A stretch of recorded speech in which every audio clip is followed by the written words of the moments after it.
ಶಿವಕುಮಾರ್ ಅವರು ಮುಖ್ಯಮಂತ್ರಿ ಆದ ಮೇಲೆ ಸಂಪುಟ ಪುನರಚನೆಯ ಸರ್ಕಸ್ ಕಾಂಗ್ರೆಸ್ನಲ್ಲಿ ಕೋಲಾಹಲವನ್ನ ಎಬ್ಬಿಸ್ತಾ ಇದೆ. ಮೊದಲ ಹಂತದಲ್ಲಿ 13 ಜನ ಸಚಿವರಾಗಿ ಪ್ರಮಾಣ ವಚನವನ್ನ ಸ್ವೀಕಾರ ಮಾಡಿದ್ದಾರೆ. ಅದರಲ್ಲಿ ಯತೀಂದ್ರ ಸಿದ್ದರಾಮಯ್ಯ ಹಾಗೆ ಯುಟಿ ಖಾದರ್ ಹೊಸ ಮುಖಗಳಾದ್ರೆ ಇನ್ನುಳಿದ 11 ಮಂದಿ ಹಳೆ ಸಚಿವರೇ. ಈಗ 20 ಸ್ಥಾನಗಳಿಗೆ ಸಚಿವ ಸಂಪುಟ ಪುನರ್ರಚನೆಗೆ ಮುಹೂರ್ತ ಕೂಡ ಫಿಕ್ಸ್ ಆಗ್ತಾ ಇದೆ. ಇಂಥ ಸಂದರ್ಭದಲ್ಲಿ ಸಿದ್ದರಾಮಯ್ಯ ಬಣ ಹಾಗೆ ಡಿಕೆ ಶಿವಕುಮಾರ್ ಅವರ ಬಣ ಹೈಕಮಾಂಡ್ ಬಣ ಅಂತ ಹೇಳಿ ತಮ್ಮ ಬಣದ ಶಾಸಕರಿಗೆ ಮಂತ್ರಿ ಸ್ಥಾನ ಸಿಗಲೇಬೇಕು ಅಂತ ಹೇಳಿ ಕಸರತ್ತುಗಳನ್ನ ನಡೆಸ್ತಾ ಇದ್ದಾರೆ. ಶಾಕಿಂಗ್ ಸಂಗತಿ ಏನಪ್ಪಾ ಅಂತ ಅಂದ್ರೆ ಹಿಂದೆ ಇದ್ದಂತಹ ಸಚಿವರಲ್ಲಿ 10 ಜನ ಹಿರಿಯ ನಾಯಕರಿಗೆ ಸಂಪುಟಕ್ಕೆ ನೋ ಎಂಟ್ರಿ ಅನ್ನುವಂತಹ ತೀರ್ಮಾನವನ್ನ ಹೈಕಮಾಂಡ್ ಮಾಡಿದೆ ಅನ್ನುವಂತಹದ್ದು ಸುದ್ದಿ ಕೇಳಿ ಬರ್ತಾ ಇದೆ. ಹಾಗಾದ್ರೆ ಮಂತ್ರಿ ಸ್ಥಾನ ಕಳೆದುಕೊಂಡಂತಹ ಆ 10 ಜನ ಹಿರಿಯ ಶಾಸಕರು ಮಾಜಿ ಸಚಿವರು ಯಾರ್ಯಾರು, ಯಾರಿಗೆ ಕ್ಯಾಬಿನೆಟ್ಗೆ ನೋ ಎಂಟ್ರಿ, ಈ ಕುರಿತ ಎಕ್ಸ್ಪೋಸ್ಡ್ ಡೀಟೇಲ್ಸ್ ಅನ್ನ ನಾನು ಕೊಡ್ತಾ ಹೋಗ್ತೀನಿ. ನೆಲ ಜಲ ಭಾಷೆಗಾಗಿ ಪ್ರಾಮಾಣಿಕ ಪತ್ರಿಕೋದ್ಯಮ, ನಾನು ನಿಶ್ಚಿತ.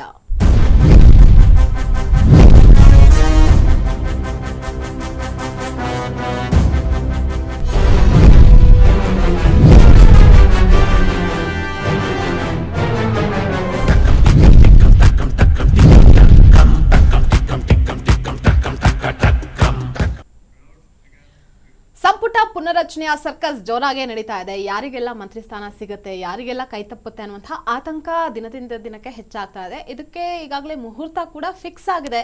ಈ ಕುರಿತಾದ ಮತ್ತಷ್ಟು ಡೀಟೇಲ್ಡ್ ಆಗಿ ನೋಡ್ತಾ ಹೋಗೋದಕ್ಕೆ ತಿಳಿಸ್ಕೊಳ್ಳೋದಕ್ಕೆ ನನ್ನ ಜೊತೆಗೆ ಜಾಯಿನ್ ಆಗಿದ್ದಾರೆ ಫೋಕಸ್ ಟಿವಿ ಮುಖ್ಯಸ್ಥರಾಗಿರುವಂತಹ ಹೇಮಂತ್ ಅವರು. Hi sir. ಹಾಯ್ ನಿಶ್ಚಿತ. ಸರ್, ಈಗಾಗಲೇ ಡಿಕೆ ಶಿವಕುಮಾರ್ ಅವರು ಮುಖ್ಯಮಂತ್ರಿಯಾಗಿ 1 ವಾರ ಕಳೆದೇ ಹೋಯ್ತು. ದಿನ ಕಳೆದಂತೆ ಸಂಪುಟ ರಚನೆ ಸರ್ಕಸ್ ಕೂಡ ದಿನದಿಂದ ದಿನಕ್ಕೆ ಹೆಚ್ಚಾಗ್ತಾ ಹೋಗ್ತಾ ಇದೆ. ಅದಕ್ಕೂ ಕೂಡ ಮುಹೂರ್ತ ಫಿಕ್ಸ್ ಆಗ್ತಾ ಇದೆ. ಯಾವ ರೀತಿ ಆಯ್ಕೆ ಮಾಡಬಹುದು, ಯಾವ ರೀತಿ ನಡೆಯುತ್ತೆ ಅಂತ ನೋಡಿ. ನಿಶ್ಚಿತ ಏನಂದ್ರೆ ಈ D K Shivakumar selected chief minister ಅಂತ, ಎಲೆಕ್ಟೆಡ್ ಚೀಫ್ ಮಿನಿಸ್ಟರ್ ಅಲ್ಲ. ಜನರಿಂದ ಗೆದ್ದು ಬಂದಂತ ಮುಖ್ಯಮಂತ್ರಿ ಸಿದ್ದರಾಮಯ್ಯನವರಾದ್ರೆ ಶಾಸಕರಿಂದ ಆಮೇಲೆ ಒಪ್ಪಂದದ ಮುಖಾಂತರ ಮುಖ್ಯಮಂತ್ರಿ ಆಗಿದ್ದಂಥವರು ಡಿ ಕೆ ಶಿವಕುಮಾರ್. ಹಾಗಾಗಿ ಡಿ ಕೆ ಶಿವಕುಮಾರ್ ಅವರ ಜೊತೆಗೆ 13 ಜನ ಹಿರಿಯ ಸಚಿವರು ಕೂಡ ಪ್ರಮಾಣ ವಚನವನ್ನು ಸ್ವೀಕರಿಸಿದ್ರು ಮಂತ್ರಿಗಳಾಗಿ. ಅದರಲ್ಲಿ ನೀವು ಹೇಳಿರೋ ಪ್ರಕಾರ ಯತೀಂದ್ರ ಒಬ್ಬರು, ಆಮೇಲೆ ಯುಟಿ ಖಾದರ್ ಹೊಸದಾಗಿ ಮಂತ್ರಿಗಳಾದರು. 11 ಜನ ಹಿಂದಿನ ಹಳೆಯ ಸಚಿವರೇ. ಓಕೆ, ಇನ್ನು 20 ಸ್ಥಾನಕ್ಕೆ ಏನಿದೆಯಲ್ಲ, ಇನ್ನೇನು ಸಚಿವ ಸಂಪುಟಕ್ಕೆ ಸ್ಥಾನವನ್ನು ಭರ್ತಿ ಮಾಡ್ಕೊಳ್ಬೇಕು, ಯಾರು ಆಗ್ತಾರೆ ಅನ್ನುವಂಥ ಪ್ರಶ್ನೆ ಜೋರಾಗಿದೆ. ಅದಲ್ಲದೆ ಒಂದು ಸ್ಟ್ರಾಟಜಿ, ಒಂದು ಬೈಲಾ ರೆಡಿ ಮಾಡಿದಾರಂತೆ, ಒಂದು ಫಾರ್ಮುಲಾ. ಈ ಥರ ಒಂದು ಫಾರ್ಮುಲಾ ರೆಡಿ ಮಾಡ್ಕೊಳ್ಳೋಣ, ಇಂತಿಂಥವ್ರನ್ನ ನಾವು ಕೈ ಬಿಟ್ಬಿಡೋಣ ಅನ್ನುವಂಥದ್ದು. ತೀರಾ ಹಿರಿಯ ಸಚಿವರಾಗಿರ್ಬೋದು, ಅಥವಾ ಭ್ರಷ್ಟಾಚಾರದಲ್ಲಿ ಹೆಸರನ್ನು ಕೇಳಿ ಬಂದಿರೋದ್ರಿಂದ ಆಗಿರ್ಬೋದು, ಅಥವಾ ಜಾತಿಯ ಸಮೀಕರಣ ಇರ್ಬೋದು, ಅಥವಾ ಪ್ರಾದೇಶಿಕ ಲೆಕ್ಕಾಚಾರಗಳಿರ್ಬೋದು. ಈ ಎಲ್ಲ ವಿಚಾರಗಳನ್ನು ಗಮನದಲ್ಲಿಟ್ಕೊಂಡು Congress high command D K Shivakumar ಅವರಿಗೆ ಒಂದು ಸೂಚನೆಯನ್ನು ಕೊಟ್ಟಿದೆ ಅನ್ನುವಂಥ ಸ್ಫೋಟಕ ಮಾಹಿತಿ ಲಭ್ಯ ಆಗ್ತಿದೆ. ನಿಶ್ಚಿತ ಅದನ್ನು ಕೂಡ ನಾವು ಬ್ರೇಕ್ ಮಾಡ್ತಾ ಇದ್ದೀವಿ. 20 ಸ್ಥಾನಗಳನ್ನು ಏನು ತುಂಬಬೇಕಲ್ಲ, ಅದಕ್ಕೆ 60 ಜನ ಕಾಯ್ತಾ ಇದ್ದಾರೆ. 60 ಜನರಲ್ಲಿ ಹಿಂದಿನ ಸಚಿವರಾಗಿದ್ದಂಥವ್ರನ್ನ 10 ಜನರನ್ನು ಬಿಡ್ತಾ ಇದ್ದಾರೆ ಸಂಪುಟದಿಂದ. ಅವ್ರನ್ನ ನೋ ಎಂಟ್ರಿ, ನೀವು ಸಂಪುಟಕ್ಕೆ ಬೇಡ, ನೀವು ಅಲ್ಲಿ ದೂರ ಇರಿ, ಪಕ್ಷದ ಕೆಲಸ ಮಾಡ್ಕೊಂಡು ಹೋಗಿ ಅಂತ ಹೇಳ್ತಿದ್ದಾರೆ. ಹಾಗಾಗಿ 10 ಸಚಿವರು ಯಾರು ಅನ್ನೋದನ್ನು ನಾವು ಇವತ್ತು ಎಕ್ಸ್ಪೋಸ್ ಮಾಡ್ತಾ ಇದ್ದೀವಿ. ನೀವು ಹೇಳೋ ಪ್ರಕಾರ ಎಸ್, ಈ ಕಡೆ ಸಿದ್ದರಾಮಯ್ಯನವರ ಬಣ, ಡಿ ಕೆ ಶಿವಕುಮಾರ್ ಬಣ, ಹೈಕಮಾಂಡ್ ಬಣ, ಈ ಥರದಿದೆ. ಆ ಕ್ಯಾಲ್ಕುಲೇಷನ್ ಏನು ಅನ್ನೋದಿದೆಯಲ್ಲ ಪಕ್ಕಾ ರೋಚಕವಾಗಿದೆ ನಿಶ್ಚಿತ. ಅಂದ್ರೆ ಈಗಾಗಲೇ ಹಿರಿಯ ಸಚಿವರೆಲ್ಲ 10 ಜನರಿಗೆ ಸಂಪುಟದಲ್ಲಿ ಸ್ಥಾನ ಇಲ್ಲ ಅಂತ ಆದ್ರೆ ಯಾವ ಕಾರಣಕ್ಕೆ ಅವ್ರನ್ನ ಸಂಪುಟದಿಂದ ಕೈ ಬಿಡ್ಲಾಗತ್ತೆ, ಅವ್ರು ಸುಮ್ಮನೆ ಇರ್ತಾರ, ಇದು ಪಕ್ಷದ ಮೇಲೆ ಯಾವ ರೀತಿ ಪರಿಣಾಮ ಬೀರುತ್ತೆ ಅಂತ ನೋಡಿ. ಹೈಕಮಾಂಡ್ ತೀರ್ಮಾನ ಅಂತ ಆದಾಗ ಅವ್ರು ಸುಮ್ಮನೆ ಇರಲೇಬೇಕಲ್ವಾ. ಈಗ ಸಿದ್ದರಾಮಯ್ಯನವ್ರನ್ನ ನೀವು ಏನು ಮುಖ್ಯಮಂತ್ರಿ ಸ್ಥಾನದಿಂದ ಕೆಳಗಿಳಿರಿ ಅಂತ ಹೇಳಿದಾಗ ಅವರು ಕೆಳಗಿಳಿದ್ರಲ್ಲ, ಸುಮ್ಮನೆ ಇದಾರಲ್ಲ, ಅವ್ರೇನೂ ಮಾಡೋಕ್ಕಾಗಲ್ವಲ್ಲ. ಅದೇ ರೀತಿ ಹೈಕಮಾಂಡ್ ಯಾವಾಗ ಸ್ಟ್ರಾಂಗ್ ಹೈಕಮಾಂಡ್ ಅಂತ ಆಗುತ್ತೋ ಅವತ್ತು ಇಲ್ಲಿ ಯಾರೂ ಸ್ಥಳೀಯವಾಗಿ ಆಟ ಆಡ್ಲಿಕ್ಕೆ ಆಗೋದಿಲ್ಲ. ಆ ಎಲ್ಲ ಲೆಕ್ಕಾಚಾರಗಳನ್ನು ಗಮನದಲ್ಲಿ ಇಟ್ಕೊಂಡು ಇವರು ಕೆಲಸ ಮಾಡ್ತಾರೆ, ಸಚಿವ ಸಂಪುಟ ಎಕ್ಸ್ಪಾನ್ಷನ್ ಮಾಡ್ತಾರೆ. ಓಕೆ, ಕ್ಯಾಬಿನೆಟ್ ಎಕ್ಸ್ಪಾನ್ಷನ್ ಟೈಮಲ್ಲಿ ಈಗ 18ನೇ ತಾರೀಕಿಗೆ ರಾಜ್ಯಸಭೆ ಚುನಾವಣೆ ಇದೆ. ಆ ಚುನಾವಣೆ ಮುಗಿಯುವವರೆಗೂ ಈ ಹಂತದಲ್ಲಿ ಈಗ ಹೋಗಲ್ಲ, ಇವರು ಸಂಪುಟ ಪುನಾರಚನೆಗೆ ಹೋಗಲ್ಲ.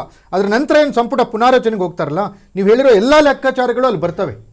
ಎಲ್ಲವೂ ಲೆಕ್ಕಾಚಾರಗಳು ಬರ್ತವೆ. ಯಾವ್ಯಾವ ಆಧಾರದ ಮೇಲೆ ಯಾರನ್ನ ಕೈ ಬಿಟ್ಟರು, ಯಾವ ಆಧಾರದ ಮೇಲೆ ಯಾರಿಗೆ ಅವಕಾಶಗಳನ್ನು ಕೊಟ್ಟರು ಅನ್ನೋದು ಕೂಡ ಇಂಪಾರ್ಟೆಂಟ್ ಆಗುತ್ತೆ.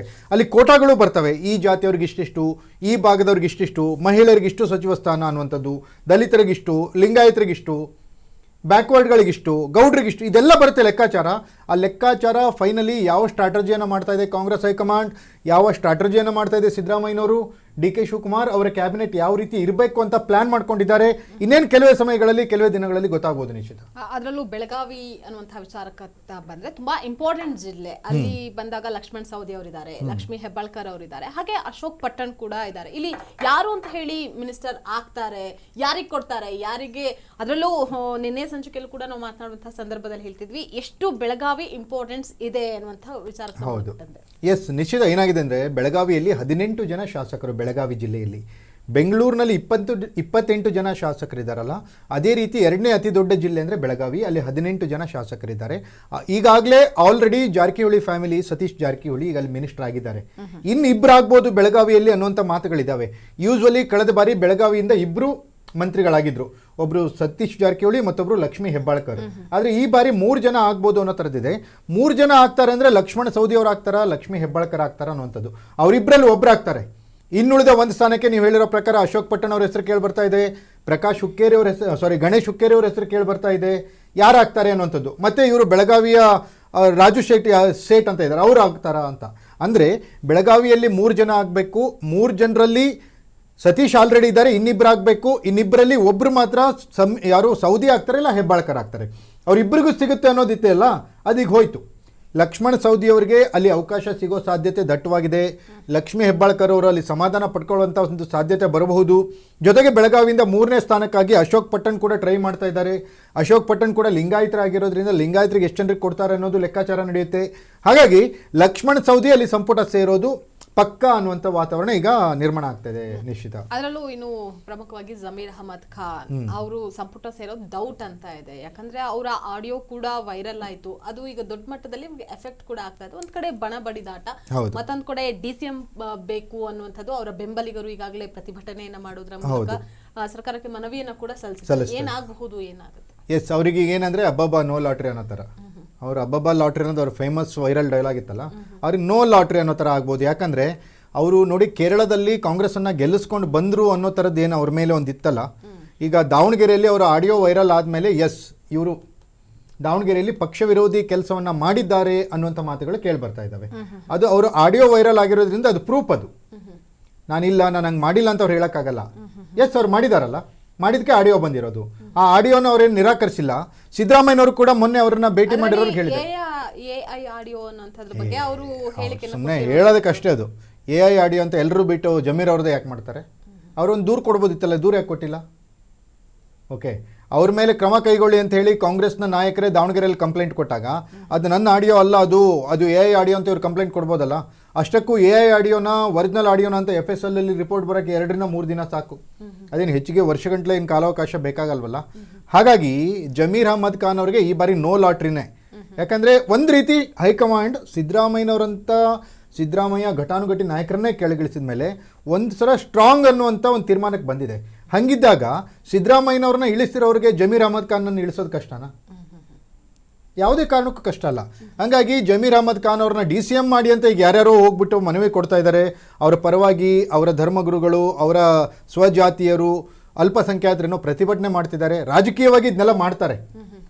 ರಾಜಕೀಯವಾಗಿ ಅದ್ರ ಹಿಂದೆ ಓಡಾಡುವಂಥ ಸಂಘಟನೆಗಳು ಇವರ ಪರವಾಗಿ ಕೆಲವೊಂದು ಹೋರಾಟಗಳನ್ನು ಮಾಡ್ತಾರೆ. ಆದರೆ ಅದಕ್ಕಷ್ಟು ಇಂಪಾರ್ಟೆನ್ಸ್ ಕೊಡೋ ಅವಶ್ಯಕತೆ ಇಲ್ಲ. ಯಾಕಂದರೆ ಸಿದ್ದರಾಮಯ್ಯನವರು ಕೂಡ ಜಮೀರ್ ಅಹಮದ್ ಖಾನ್ ಅವರ ಕೈಯನ್ನು ಬಿಟ್ಟಿದ್ದಾರೆ ಅನ್ನುವಂಥದ್ದು ಈಗ ಗೊತ್ತಾಗ್ತಾ ಇದೆ. ಮೊನ್ನೆ ಸಿದ್ದರಾಮಯ್ಯನವರ ಒಂದು ಹೇಳಿಕೆ ಕೂಡ ವೈರಲ್ ಆಗಿತ್ತು. ಯಾರು ಜಮೀರ್ ನನಗೂ ಕೂಡ ಮೋಸ ಮಾಡಿದ್ದಾನೆ ಅನ್ನುವಂಥ ಮಾತನ್ನು ಸ್ವತಃ ಸಿದ್ದರಾಮಯ್ಯನವರು ಹೇಳಿದ್ದಾರೆ. ಇಂಥ ಸಂದರ್ಭದಲ್ಲಿ ಜಮೀರ್ ಅಹಮದ್ ಖಾನ್ ಈ ಬಾರಿ ಮಂತ್ರಿ ಆಗಲಿಲ್ಲ ಅಂದರೆ ಅದು ಅನಿರೀಕ್ಷಿತ ಅಂತ ಹೇಳೋಕ್ಕಾಗಲ್ಲ, ಎಕ್ಸ್ಪೆಕ್ಟೆಡ್ ಅಂತಾನೆ ಹೇಳ್ಬೋದು ನಿಶ್ಚಿತ.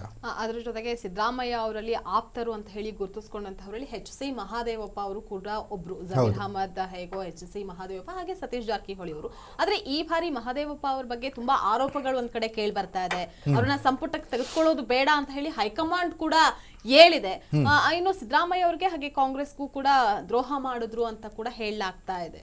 ಹಾಗಾಗಿ HC ಮಹಾದೇವಪ್ಪ ಅವ್ರನ್ನ ಪ್ರಮುಖವಾಗಿ ಕೈ ಬಿಡೋದಕ್ಕೆ HC ಮಹಾದೇವಪ್ಪ ಆಲ್ರೆಡಿ ಸಂಪುಟದಿಂದ ಕಿಕ್ಔಟ್ ಅಂತ ಹೇಳ್ಬಿಟ್ಟು ಈಗ ಆಲ್ರೆಡಿ ಸುದ್ದಿಗಳಾಗಿದ್ದಾವೆ.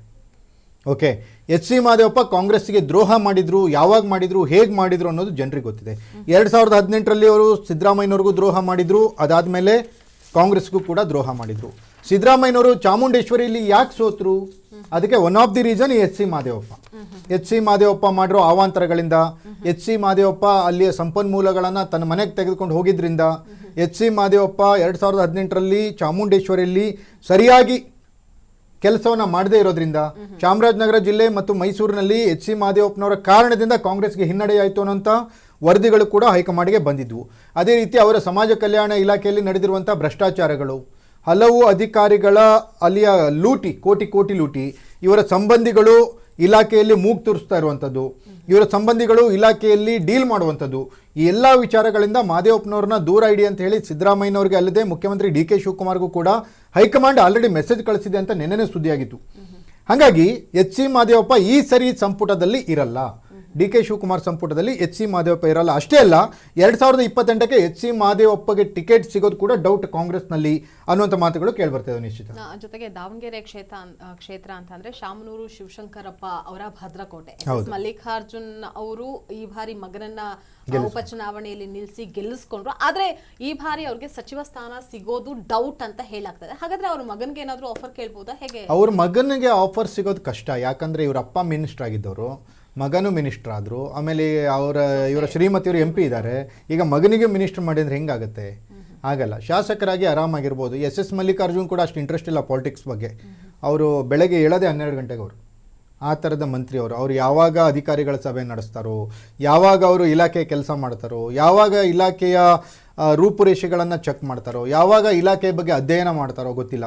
ಅವರು ಆ್ಯಕ್ಚುಲಿ ತುಂಬ ಆರೋಪಗಳಿತ್ತು ಅವ್ರದ್ದು. ಗಣಿ ಮತ್ತು ಭೂವಿಜ್ಞಾನ ಇಲಾಖೆ ಅವ್ರಿಗಿದ್ದಾಗ ಅಲ್ಲಿ ತುಂಬ ಆರೋಪಗಳು ಬಂದಿತ್ತು. ಅದಾನಿ ಸಿಮೆಂಟ್ ಫ್ಯಾಕ್ಟ್ರಿ, ACCಗೂ ಮತ್ತು ಶಾಮನೂರು ಫ್ಯಾಮಿಲಿಗೂ ಏನೋ ಲಿಂಕ್ ಇದೆ ಅನ್ನೋ ಥರದ್ದು ಬಂದಿತ್ತು. ಅದಾದಮೇಲೆ 30 ವರ್ಷದಿಂದ ದಾವಣಗೆರೆಯನ್ನು ಇವರು ಅಡಾಪ್ಟ್ ಮಾಡ್ಕೊಂಡಿರೋ ಥರ ಇತ್ತು. ದಾವಣಗೆರೆಯಲ್ಲಿ ಇವ್ರ ತಂದೆಯವರು ಗೆಲ್ತಿದ್ರು, ಅದಾದಮೇಲೆ ಈಗ ಇವ್ರ ಮಗ. ಹಾಗಾಗಿ ಒಂದು ಪಕ್ಷವನ್ನು ದಾವಣಗೆರೆಯಲ್ಲಿ ಇವ್ರಿಗೆ ಒತ್ತೆ ಇಟ್ಟಿರೋ ಥರ ಆಗ್ಬಿಟ್ಟಿದೆ. ಹಾಗಾಗಿ ಎಸ್ ಮಲ್ಲಿಕಾರ್ಜುನ್ಗೆ ಏನಂದರೆ ಕ್ಯಾಬಿನೆಟ್ಗೆ ಸ್ಥಾನ ಸಿಗೋದು ಡೌಟ್ ಅನ್ನೋ ಥರ ಇದೆ. ನೀವು ಹೇಳೋ ಪ್ರಕಾರ ಅವ್ರ ಮಗಗೆ ಸಿಗೋದು ಡೌಟ್ ಸಿಗಲ್ಲ ಅಂತ ಅನ್ಸುತ್ತೆ. ಇನ್ನು ಆರೋಪ ಪ್ರತ್ಯಾರೋಪ ಭ್ರಷ್ಟಾಚಾರ ಅನ್ನುವಂಥದ್ದು ರಾಜಕೀಯ ವಲಯದಲ್ಲಿ ಸರ್ವೇ ಸಾಮಾನ್ಯ ಆಗೋಗ್ಬಿಟ್ಟಿದೆ. ಅದು ಸಾಮಾನ್ಯ ಜನರಿಗೂ ಕೂಡ ಗೊತ್ತಿರುವಂತಹ ವಿಚಾರ. ಆದ್ರೆ ಇನ್ನು RB ತಿಮ್ಮಾಪುರ ಅವರ ವಿಚಾರಕ್ಕೆ ಬಂದ್ರೆ ಭ್ರಷ್ಟಾಚಾರದ ಆರೋಪ ಅವರ ವಿರುದ್ಧ ಕೇಳಿ ಬಂದಿತ್ತು. ಹಾಗಾಗಿ ಅವ್ರಿಗೂ ಕೂಡ ಈ ಬಾರಿ ಏನಾದ್ರು ಸಚಿವ ಸ್ಥಾನ ಸಿಗೋದು ಡೌಟಾ? RB ತಿಮ್ಮಾಪುರದ ಏನಾಗ್ಬಿಟ್ಟಿದೆ ಅಂದ್ರೆ, ಯಾವಾಗ ಯಾವುದೇ ಅಧಿವೇಶನ ನಡೆದ್ರು ಕೂಡ RB ತಿಮ್ಮಾಪುರದ ಭ್ರಷ್ಟಾಚಾರ ಅಧಿವೇಶನದಲ್ಲಿ ಮೊದಲೇ ಪ್ರಶ್ನೆ ಆಗ್ಬಿಡುತ್ತೆ. ಸದನದಲ್ಲಿ ಬಿಜೆಪಿ ಯಾರ ವಿರುದ್ಧ ಮಾತಾಡಿಲ್ಲ ಅಂದ್ರೂ RB ತಿಮ್ಮಾಪುರ ವಿರುದ್ಧ ಮಾತಾಡ್ಲಿಕ್ಕೆ ಶುರು ಮಾಡ್ಬಿಡ್ತಾರೆ. ಎಸ್, RB ತಿಮ್ಮಾಪುರ ಅಷ್ಟು ದುಡ್ಡು ಹೊಡೆದ್ರು, ಅವ್ರಿಗೆ ಕೊಟ್ಟಿರೋ ಇಲಾಖೆ ಹೆಂಗಿತ್ತದ, ಎಣ್ಣೆ ಖಾತೆ ಅವ್ರದ್ದು, ಅಬಕಾರಿ ಖಾತೆಯಲ್ಲಿ ದುಡ್ಡಿರೋ ಖಾತೆಯನ್ನು ಕೊಟ್ಟಾಗ ದುಡ್ಡು ಹೊಡಿತಾರಲ್ಲ. ಯಾವ ಸರ್ಕಾರ ಇದ್ದಾಗ ಹೊಡೆದಿಲ್ಲ, ಬಿಜೆಪಿ ಇದ್ದಾಗ ಹೊಡೆದಿಲ್ವಾ, JDS ಇದ್ದಾಗ ಹೊಡೆದಿಲ್ಲ, ಯಾವತ್ತು ಎಲ್ಲರೂ ಮಾಡಿದ್ದಾರೆ. RB ತಿಮ್ಮಾಪುರ ವಿರುದ್ಧ ಈ ಥರದ ಅತಿ ಹೆಚ್ಚು ಆರೋಪಗಳು ಕೇಳಿ ಬಂದಿತ್ತು. ನಿಶ್ಚಿತ ನಿಮಗೂ ಗೊತ್ತಿದೆ. ಕೆಲವೊಂದು ಆಡಿಯೋಗಳು ವೈರಲ್ ಆಗಿತ್ತು, ಕೆಲವೊಂದು RB ತಿಮ್ಮಾಪುರ ಮಾತಾಡಿದ್ದಾರೆ ಅನ್ನುವಂಥ ಕೆಲವೊಂದು ಮಾತುಗಳು ವೈರಲ್ ಆಗಿದ್ವು. ಏನಾಗಿತ್ತು ಅಂದರೆ, ಅಲ್ಲಿಯ ಲೈಸೆನ್ಸ್ ಕೊಡೋಕ್ಕೂ ದುಡ್ಡು, ಅಂಗಡಿ ಓಪನ್ ಮಾಡ್ಸೋಕ್ಕೂ ದುಡ್ಡು, ಅಂಗಡಿ ಕ್ಲೋಸ್ ಮಾಡ್ಸೋಕ್ಕೂ ದುಡ್ಡು, ಆಮೇಲೆ ಟ್ರಾನ್ಸ್ಫರ್ಗೂ ದುಡ್ಡು. ಹಾಗಾಗಿ ಅಬಕಾರಿ ಇಲಾಖೆಯಲ್ಲಿ ದುಡ್ಡೇ ದುಡ್ಡು. ತುಂಬ ಹಲವು ಆಯಾಮಗಳಲ್ಲಿ ಅಬಕಾರಿ ಇಲಾಖೆಯಲ್ಲಿ ಅನುದಾನ ಅಥವಾ ಈ ಲಂಚದ ಹಣ ಹರಿದು ಬರ್ತಾ ಇರುತ್ತೆ. ಹಾಗಾಗಿ RB ತಿಮ್ಮಾಪುರ ಮೇಲೆ ಅತಿ ದೊಡ್ಡ ಭ್ರಷ್ಟಾಚಾರದ ಆರೋಪ ಬಂದರೂ ಕೂಡ ಕಾಂಗ್ರೆಸ್ ಹೈಕಮಾಂಡ್ ಆಗಲಿ, ಕಾಂಗ್ರೆಸ್ ಸರ್ಕಾರ ಆಗಲಿ ಅವ್ರ ವಿರುದ್ಧ ಕ್ರಮವನ್ನು ಕೈಗೊಂಡಿರಲಿಲ್ಲ. ಬಟ್ ಫೈನಲಿ ಈಗೇನಾದರೂ ಮತ್ತೆ ಮಂತ್ರಿಮಂಡಲ ಏನಾದರೂ ಪುನರಚನೆ ಆದರೆ ಅದರಲ್ಲಿ RB ತಿಮ್ಮಾಪುರ ಇರೋದು ಡೌಟ್.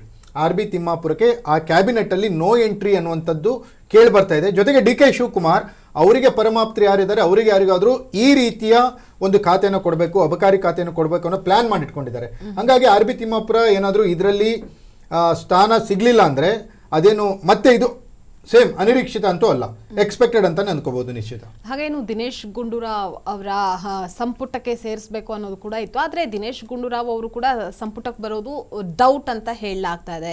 HK ಪಾಟೀಲ್ ಅವರು ಕೂಡ ಇದೇ ಸಾಲಲ್ಲಿದ್ದಾರೆ. ಈಗ ದಿನೇಶ್ ಗುಂಡೂರಾವ್ ಮತ್ತು HK ಪಾಟೀಲ್ ಅವ್ರದ್ದು ಏನಾಗ್ಬಿಟ್ಟಿದೆ ಅಂದ್ರೆ, ಇಬ್ಬರಲ್ಲಿ ಒಬ್ಬರು ಸ್ಪೀಕರ್ ಆಗ್ತಾರೆ ಅನ್ನುವಂಥದ್ದು. ಸ್ಪೀಕರ್ ಆಯ್ಕೆ ಆಗಬೇಕಿತ್ತು. ಯಾವುದೇ ಸರ್ಕಾರ ಫಸ್ಟ್ ಬಂದಾಗ ಪ್ರಮಾಣ ವಚನದ ಸಂದರ್ಭದಲ್ಲೇ ಯಾರು ಸ್ಪೀಕರ್ ಆಗ್ತಾರೆ ಅನ್ನೋದನ್ನು ಹೇಳಬೇಕಿತ್ತು. ಬಟ್ ಇಲ್ಲಿವರೆಗೂ ಯಾರು ಸ್ಪೀಕರ್ ಆಗ್ತಾರೆ ಅನ್ನೋದನ್ನೇ ಅನೌನ್ಸ್ ಮಾಡಿಲ್ಲ ಈ ಸರ್ಕಾರ, DK ಶಿವಕುಮಾರ್ ಸರ್ಕಾರ. ಸ್ಪೀಕರ್ ಯಾರು, ಈ ಸರ್ಕಾರದ ಸ್ಪೀಕರ್ ಯಾರು ಅನ್ನೋದನ್ನು ಇನ್ನೂ ಬಹಿರಂಗಪಡಿಸಿಲ್ಲ. ಅದು ಫಸ್ಟ್ ಬಹಿರಂಗಪಡಿಸಬೇಕು. ಆಡಳಿತಾತ್ಮಕವಾಗಿ ಈ ರೀತಿಯ ಘಟನೆಗಳಾದಾಗ ಫಸ್ಟ್ ಸ್ಪೀಕರ್ ಯಾರು ಅನ್ನೋದು ಗೊತ್ತಾಗಬೇಕು. ಬಟ್ ಇನ್ನೂರ್ಗೂ ಗೊತ್ತು ಮಾಡಿಲ್ಲ. ಹಾಗಾಗಿ ಇಬ್ಬರಲ್ಲಿ ಒಬ್ಬರು ಸ್ಪೀಕರ್ ಆಗ್ತಾರೆ ಅನ್ನೋ ಥರ ಇದೆ. ಒಂದು ವೇಳೆ ದಿನೇಶ್ ಗುಂಡೂರಾವ್ ಆದರೆ ಎಚ್ ಕೆ ಪಾಟೀಲ್ ಕ್ಯಾಬಿನೆಟ್ಗೆ ಬರ್ತಾರೆ. ಒಂದು ವೇಳೆ ಕ್ಯಾಬಿನೆಟ್ಗೆ ಏನಾದರೂ ಎಚ್ ಕೆ ಪಾಟೀಲ್ ಬಂದರೆ ಸ್ಪೀಕರ್ ಯಾರಾಗ್ತಾರೆ ಅನ್ನೋದ್ರ ಮೇಲೂ ಅಲ್ಲಿ ಚರ್ಚೆಗಳು ಶುರುವಾಗ್ತವೆ. ದಿನೇಶ್ ಗುಂಡೂರಾವ್ ಸ್ಪೀಕರ್ ಆಗೋದಕ್ಕೆ ಒಪ್ಕೊಂಡಿಲ್ಲ ಅನ್ನೋಂಥ ಮಾತುಗಳು ಕೇಳಿ ಬರ್ತಾ ಇದ್ದಾವೆ. ಹಾಗಾಗಿ ಈಗ ಸ್ಪೀಕರ್ ಯಾರಾಗ್ತಾರೆ ಅನ್ನೋದ್ರ ನಂತರ ದಿನೇಶ್ ಅಥವಾ ಎಚ್ ಕೆ ಪಾಟೀಲ್ ಇಬ್ಬರಲ್ಲಿ ಯಾರು ಮಿನಿಸ್ಟರ್ ಆಗ್ತಾರೆ ಅನ್ನೋ ತೀರ್ಮಾನಕ್ಕೆ ಬರ್ಬೋದು. ಇನ್ನು ಹಿರಿಯ ನಾಯಕರಿಗೆ ಈ ಬಾರಿ ಕೋಕ್ ಕೊಡಲಾಗುತ್ತೆ, ಹೆಚ್ಚಿನ ಜನತೆಗೆ ಯೂತ್ಸ್ಗೆ ಈ ಬಾರಿ ಏನು ಸ್ಥಾನಮಾನವನ್ನು ನೀಡಬೇಕು ಅನ್ನುವಂಥದ್ದು ಹೈಕಮಾಂಡ್ ನ ನಿಲುವು ಅನ್ನುವಂಥದ್ದನ್ನ ಪದೇ ಪದೇ ಡಿ ಕೆ ಶಿವಕುಮಾರ್ ಅವರು ಹೇಳ್ತಾನೆ ಬಂದಿದ್ರು.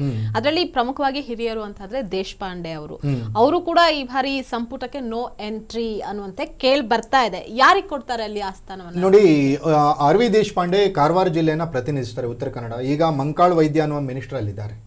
ಹೀಗಿದ್ದಾಗ ಆರ್ ವಿ ದೇಶಪಾಂಡೆ ಅವ್ರಿಗೆ ಕೊಟ್ಟಿಲ್ಲ ಅಂದ್ರೆ ಕಾರವಾರದಲ್ಲಿ ಯಾರಿಗೆ ಕೊಡ್ತಾರೆ ಅನ್ನುವಂಥದ್ದು ಕುತೂಹಲ ಮೂಡಿಸುತ್ತೆ. ಜೊತೆಗೆ ಆರ್ ವಿ ದೇಶಪಾಂಡೆ ಮಾಡಿದ್ದೇನು? ಅವರು 8 ಬಾರಿ ಶಾಸಕರಾದವ್ರು ನಿಶ್ಚಿತ. 40 ವರ್ಷ MLA ಆಗಿ ಕೆಲಸ ಮಾಡಿರೋರು ಆರ್ ವಿ ದೇಶಪಾಂಡೆ. ಈ 40 ವರ್ಷದಲ್ಲಿ ಅವರು ಕಾರವಾರ ಜಿಲ್ಲೆಗೆ ಮಾಡಿರೋದೇನು? ಏನೂ ಮಾಡಿಲ್ಲ. ಕಾರವಾರ ಜಿಲ್ಲೆಗೆ ಏನೂ ಮಾಡಿಲ್ಲ. ಆ 40 ವರ್ಷಗಳಲ್ಲಿ ಮಾಡದೇ ಇರೋದನ್ನ ಇನ್ನು 2 ವರ್ಷದಲ್ಲಿ ನಾನು ಮಾಡ್ಬಿಡ್ತೀನಿ, ನಂಗೆ ಮಿನಿಸ್ಟರ್ಶಿಪ್ ಕೊಡಿ ಅಂತ ಹೆಂಗೆ ಕೇಳ್ತಾರೆ ಇವರು? ಅವರೇನೋ ಇವತ್ತು ಕೇಳಿದ್ರಂತೆ ಮಲ್ಲಿಕಾರ್ಜುನ ಖರ್ಗೆ ಅವರಿಗೆ, ನಾನು ಕೊನೆಯ ಬಾರಿ ನಾನು ಈಗ ನೆಕ್ಸ್ಟ್ ನಾನು ಮತ್ತೆ ಕಂಟೆಸ್ಟ್ ಮಾಡಲ್ಲ, ಮುಂದಿನ ಬಾರಿ ನಾನು ಸ್ಪರ್ಧಿಸಲ್ಲ, ಈಗ ನಾನು ಕೊನೆಯ ಅವಕಾಶವನ್ನು ಕೊಡಿ, ನಾನು ಮಿನಿಸ್ಟರ್ ಆಗ್ತೀನಿ ಅಂತ ಏನೋ ಕೇಳಿದ್ರಂತೆ. ಅವರು ಕಳೆದ 2 ಬಾರಿ ಅದನ್ನೇ ಹೇಳ್ತಿರೋದು, ಇದು ನನ್ನ ಲಾಸ್ಟ್ ಚುನಾವಣೆ ಅಂತಾನೆ ಆರ್ ವಿ ದೇಶಪಾಂಡೆ ಅವರು ಹೇಳಿರೋದು. ಆರ್ ವಿ ದೇಶಪಾಂಡೆ ಯಾವುದೇ ಸರ್ಕಾರ ಬಂದರೂ ಕೂಡ ಕೈಗಾರಿಕಾ ಮಂತ್ರಿ ಆಗ್ತಿದ್ರು. ಹಾಗಂತ ಕಾರವಾರ ಡಿಸ್ಟಿಕ್ಕಿಗೆ ಒಂದೇ ಒಂದು ಕೈಗಾರಿಕೆಯನ್ನು ತಂದಿಲ್ಲ ಅವರು. ಇರೋ ಕೈಗಾರಿಕೆಗಳನ್ನೆಲ್ಲ ನುಂಗಿ ನೀರು ಕುಡಿದಿದ್ದಾರಪ್ಪ ಕರ್ನಾಟಕದಲ್ಲಿ ಅಂದರೆ ಇದು ಆರ್ ವಿ ದೇಶಪಾಂಡೆ.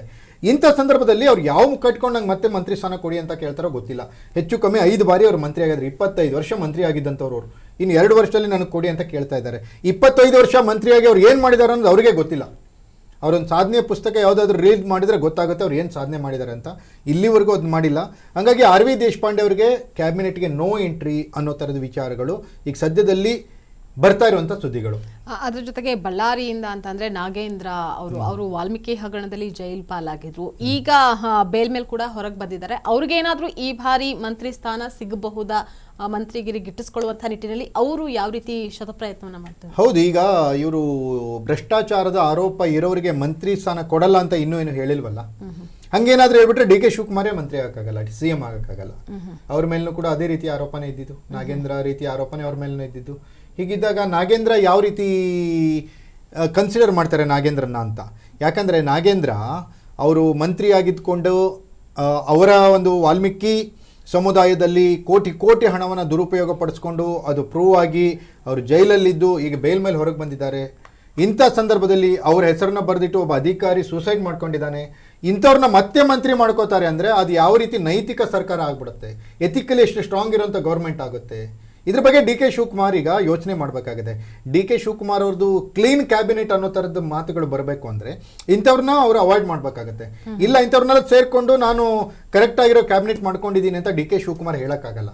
ಹಾಗಾಗಿ ಕಾಂಗ್ರೆಸ್ ಹೈಕಮಾಂಡ್ ಯಾವ ರೀತಿಯ ಲೆಕ್ಕಾಚಾರಗಳನ್ನು ಇಟ್ಕೊಂಡು ಯಾರನ್ನ ಯಾವ ತಕ್ಕಡಿಯಲ್ಲಿ ಅಳೆದು ತೂಗಿ ಯಾವ ರೀತಿ ಮಣೆ ಹಾಕುತ್ತೆ ಅನ್ನೋದು ಇನ್ನೊಂದು ಕೆಲವೇ ದಿನಗಳಲ್ಲಿ ಗೊತ್ತಾಗುತ್ತೆ ನಿಶ್ಚಯ. ಹಾಗಾದ್ರೆ ಈಗ ಮಂತ್ರಿಗಳ ಆಯ್ಕೆ ಅನ್ನುವಂಥದ್ದು ಒಂದ್ ಕಡೆ ಆದ್ರೆ ಯಾವ ಮಾನದಂಡ ಅನುಸರಿಸ್ತಾರೆ ಇಲ್ಲಿ ಫಾಲೋ ಮಾಡಬೇಕಾಗುತ್ತೆ, ಯಾವ ಸ್ಟ್ರಾಟಜಿ ಹೇಗೆ ವರ್ಕೌಟ್ ಆಗುತ್ತೆ, ಯಾವ ರೀತಿ ಇರುತ್ತೆ ಅನ್ನುವಂಥದ್ದನ್ನ ಕೂಡ ಇಲ್ಲಿ ನಾವು ಕಂಪ್ಲೀಟ್ಲಿ ಹೀಗೆ ಒಂದು ಕ್ಲಿಯರ್ ಆಗಿ ಅಂತ ನೋಡ್ಕೊಂಡು ಹೋಗೋದು. ಎಸ್, ನಿಶ್ಚಿತ. ಏನಾಗುತ್ತೆ ಅಂದರೆ ಇದೊಂದು ರೀತಿ ತುಂಬ ಒಂದು ರೀತಿ ಸಾಂದರ್ಭಿಕವಾದಂಥ ಪ್ರಶ್ನೆ ಮತ್ತು ಪ್ರಮುಖವಾದಂಥ ಪ್ರಶ್ನೆ. ಯಾವ ರೀತಿ ಅಂದರೆ ಈಗ ಮಂತ್ರಿ ಸ್ಥಾನ ಯಾವ ಮಾನದಂಡಗಳ ಮೇಲೆ ಕೊಡ್ತಾರೆ, ಏನು ಸ್ಟ್ರಾಟಜಿ ಇರುತ್ತೆ ಅನ್ನೋದು ಒಂದು ಕಡೆ ಆದರೆ, ಮಂತ್ರಿ ಸ್ಥಾನವನ್ನು ಪಡೆದಂಥವರು ಆ ಸ್ಥಾನದಲ್ಲಿ ಎಷ್ಟು ಸಮಾಧಾನದಿಂದ ಇರ್ತಾರೆ ಅನ್ನೋದು ಇಂಪಾರ್ಟೆಂಟು.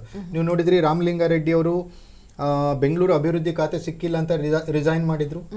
ಅದಾದಮೇಲೆ ಕೃಷ್ಣ ಬೈರೇಗೌಡರಿಗೆ ಆ ಖಾತೆ ಸಿಕ್ಕರೂ ಕೂಡ ಅವರು ಇಲ್ಲ ನನಗೆ ಸಮಾಧಾನ ಇಲ್ಲ, ಅದರಲ್ಲಿ BDA BMRDL ತೆಗೆದಾಕಿದ್ದಾರೆ ಅಂತ ಅವರು ಅಸಮಾಧಾನಗೊಂಡ್ರು. ಅದಾದಮೇಲೆ KH ಮುನಿಯಪ್ಪ ರಾಂಗ್ ಆದರು. ಅದಾದಮೇಲೆ KJ ಜಾರ್ಜ್ ಯಾವುದೋ ಆಫೀಸರ್ನ ಅಲ್ಲಿ ಟ್ರಾನ್ಸ್ಫರ್ ಮಾಡಿದ್ದಾರೆ ಅಂಥೇಳಿ ಅವರು ಸಿಟ್ಟಾದರು. ಈ ರೀತಿ ಸಿಕ್ಕಿರೋದ್ರಲ್ಲಿ ಅವರಿಗೆ ಸಮಾಧಾನ ಇರಲ್ಲ. ಓಕೆ, ಹಾಗಾಗಿ ಈ ಯಾವ ಆಧಾರದ ಮೇಲೆ ಮಂತ್ರಿ ಸ್ಥಾನವನ್ನು ಕೊಡ್ತಾರೆ? ಈಗ ಸತೀಶ್ ಮತ್ತೊಂದು ಹೇಳಿದರು, ಏನಂದರೆ ಸ್ಪೋರ್ಟ್ಸ್ ಆ್ಯಂಡ್ ಯೂತ್ ಇದನ್ನು ನನಗೆ ಕೊಡಿ, ನಾನು ಅದನ್ನು ಏನೋ ಕ್ರಾಂತಿ ಮಾಡ್ತೀನಿ ಅಂತ ಹೇಳ್ಬಿಟ್ರು. ಅವ್ರಿಗೆ ಕೊಟ್ಟಿರೋ ಇಲಾಖೆಯಲ್ಲಿ ಕ್ರಾಂತಿ ಮಾಡ್ಲಿಕ್ಕೆ ಆಗ್ತಾ ಇಲ್ಲ, ಅವರಿಗೆ ಅಡಿಷ್ನಲ್ ಆಗಿ ಮತ್ತೊಂದು ಕೊಡಿ ಅಂತ, ಹೆಚ್ಚುವರಿಯಾಗಿ ಮತ್ತೊಂದು ಕೊಡಿ ಅಂತ ಕೇಳ್ತಿದ್ದಾರೆ. ಹಾಗಾಗಿ ಇಲ್ಲಿ ಪ್ರಮುಖವಾಗಿರಬೇಕಾಗಿದ್ದೇನು, ಆ ಒಂದು ಖಾತೆಯನ್ನು ಆ ಕ್ಷೇತ್ರದಲ್ಲಿ ಯಾರ್ಯಾರು ಆ ಪ್ರತಿಭೆ ಇರೋರು ಇರ್ತಾರೆ, ಅಲ್ಲಿ ಕೆಲಸ ಮಾಡೋರು ಇರ್ತಾರೆ, ಅಂಥವ್ರಿಗೆ ಕೊಟ್ಟರೆ ಅದಕ್ಕೇನಾದರೂ ನ್ಯಾಯ ಸಿಗುತ್ತೆ ನಿಶ್ಚಿತ. ಇವರು ಸುಮ್ಮನೆ ನೋಡಿ, ಈಗ ನೋಡಿ ನಮ್ಮ ಗೃಹ ಮಂತ್ರಿಗಳಿದ್ದಾರಲ್ಲ ಯಾರು, ಪ್ರಿಯಾಂಕ್ ಖರ್ಗೆ ಅವರು ಹೋಮ್ ಮಿನಿಸ್ಟ್ರು, ಅವ್ರದ್ದು ಕ್ವಾಲಿಫಿಕೇಷನ್ ಏನು ಅಲ್ವಾ? ಅವ್ರ PUC ಕ್ವಾಲಿಫಿಕೇಷನ್ ಅನ್ನೋದು ತಿಳಿದು ಬರ್ತಾ ಇದೆ. ಅಂಥವ್ರಿಗೆ ಹೋಮ್ ಮಿನಿಸ್ಟರ್ ಕೊಟ್ಟರೆ ಏನು ಮಾಡ್ತಾರೆ? ಆ ಒಂದು ಕೆಪಾಸಿಟಿ ಬೇಕಲ್ಲ, ಆ ಎಬಿಲಿಟಿ ಬೇಕಲ್ಲ, ಕೇಪೇಬಲ್ ಆಗಿರಬೇಕಲ್ಲ. ಅಂಥವರಿಗೆ ಆ ಸ್ಥಾನಗಳನ್ನು ಕೊಟ್ಟರೆ ಅದಕ್ಕೊಂದು ಶಕ್ತಿ ತುಂಬುವಂಥ ಕೆಲಸ ಕೊಡ್ತಾರೆ. ಆ ಇಲಾಖೆಯ ಕೆಲಸಕ್ಕೆ ನ್ಯಾಯ ಒದಗಿಸುವಂಥ ಕೆಲಸವನ್ನು ಕೂಡ ಅವ್ರು ಮಾಡ್ತಾರೆ. ಬಟ್ ಆ ಥರದ ಬೆಳವಣಿಗೆಗಳು ಈ ಕಾಂಗ್ರೆಸ್ ಗೌರ್ಮೆಂಟಲ್ಲಿ ನಾವು ನಿರೀಕ್ಷೆ ಮಾಡೋಕ್ಕಾಗಲ್ಲ. ಇನ್ನು ಕೊನೆಯದಾಗಿ ಬಣಗಳ ಬಡಿದಾಟ ಅನ್ನುವಂಥದ್ದು ಯಾವ ರೀತಿ ಇರುತ್ತೆ? ಯಾಕಂದ್ರೆ ಸಿದ್ದರಾಮಯ್ಯ ಅವರ ಬಣ ಇದೆ, DK ಶಿವಕುಮಾರ್ ಅವರ ಬಣ ಕೂಡ ಇರುವಂತಹದ್ದು. ಅದ್ರ ಜೊತೆಗೆ ಹೈಕಮಾಂಡ್ ಬಣ, ಇಲ್ಲಿ ಯಾರಿಗೆ ಮಣೆ ಹಾಕ್ತಾರೆ ಅನ್ನುವಂಥದ್ದು ಕೂಡ ಪ್ರಮುಖವಾಗಿರುತ್ತಲ್ವ ಸರ್? ಎಸ್, ಈಗ ಈ ಬಣ ಬಡಿದಾಟ ಕಾಂಗ್ರೆಸ್ನಲ್ಲಿ ಹೊಸದೇನಲ್ಲ. ಈಗ ಸಿದ್ದರಾಮಯ್ಯನ ಬಣದ ಸಚಿವರೇ ಈಗ 11 ಜನ ಈಗಿದ್ದಾರೆ. ಆ 11 ಜನರನ್ನ ಹಳೇ ಸಚಿವ ಸಂಪುಟಕ್ಕೆ ಹೊಸ ಮುಖ್ಯಮಂತ್ರಿ DK ಶಿವಕುಮಾರ್ ಆಯ್ಕೆಯಾಗಿದ್ದಾರೆ. ಈಗ ಇರೋ 10 ಸಚಿವರನ್ನ ನಾವು ಬಿಡ್ತೀವಿ ಅಂತ ಹೇಳ್ತಿದ್ರೆ 10 ಜನರಲ್ಲಿ ಯಾರನ್ನು ಬಿಡ್ತಿದ್ದಾರೆ ನೋಡ್ಬೇಕು. ಈಗ DK ಶಿವಕುಮಾರ್ ಬಣದವ್ರು ಯಾರು ಬರ್ತಾರೆ ಅನ್ನೋದು ಇಂಪಾರ್ಟೆಂಟ್, ಸಿದ್ದರಾಮಯ್ಯನವ್ರ ಬಣದವ್ರು ಯಾರು ಬರ್ತಾರೆ ಅನ್ನೋದು ಇಂಪಾರ್ಟೆಂಟ್. ಲಕ್ಷ್ಮೀ ಹೆಬ್ಬಾಳ್ಕರ್ ಅವ್ರನ್ನ ಬಿಟ್ಟರೆ ಅದು ಯಾರು ಬಣದವ್ರನ್ನ ಬಿಟ್ಟರು ಅನ್ನೋದನ್ನು ಒಂದು ಇಂಡಿಕೇಶನ್ ಆಗುತ್ತೆ. ಅದೇ ಸಂತೋಷ್ ಲಾಡ್ ಅವ್ರನ್ನ ಸಂಪುಟಕ್ಕೆ ತೆಗೆದುಕೊಂಡ್ರೆ ಸಿದ್ದರಾಮಯ್ಯನವರ ಬಣದವ್ರನ್ನ ತೆಗೆದುಕೊಂಡ್ರೆ ಅನ್ನೋಂಥದ್ದಾಗುತ್ತೆ. ಈಗ HK ಪಾಟೀಲ್ ಅಂತವ್ರನ್ನ ತಗೊಂಡ್ಬಿಟ್ರೆ ಅವ್ರು ಯಾವ ಬಣದವರು ಅಲ್ಲ.